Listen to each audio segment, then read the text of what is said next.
मी, माझी वहिनी आणि माझा दादा बाहेर फिरायला जाणार आहे. तुम्ही मला नेणारच नाही, मी नेणारच नाही. काय मग वहिनी, जायचं का बाहेर फिरायला? चला, उशीर होतो ना. अरे असं का बघताय माझ्याकडे? हो, अरे तुम्हाला प्रश्न पडला असेल ना की हा पागल एका रात्रीत बरा कसा झाला, नाही का?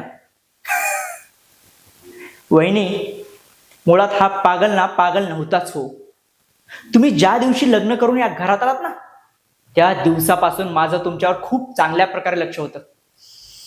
काय ना वहिनी, अहो लहानपणीच आमचे आई वडील आम्हाला सोडून निघून गेले, पण माझ्या दादाने ना मला कोणत्याच गोष्टीची कमतरता भासू दिली नाही.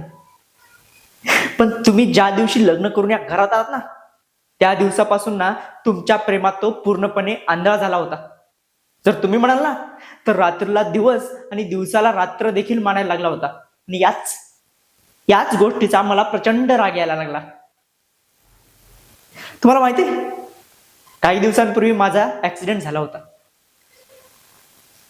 अरे तुम्हाला माहिती असणारच ना, कारण तो ऍक्सिडेंट झालाच नव्हता, तुम्ही घडवून आणला होता. शॉक नका लागून घेऊ. जे तुमचे भाड्याचे गुंड होते ना, त्या गुंडांनी तुमची सगळी प्लॅनिंग मला अगोदर सांगितली होती. त्यामुळेच मी या रूम मध्ये सीसीटीव्ही कॅमेरा लावले आहेत. हो, सीसीटीव्ही कॅमेरा तिकडे बघा. का शॉक लागला का? शॉक लगा.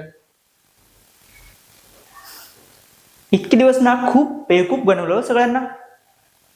पण उद्या ना दादा समोर आणि वहिनी समोर हा तुमचा सगळा रूम मध्ये बसून जे पराक्रम केलाय ना तुम्ही, ते उद्या टेलिकास्ट करणार आहे.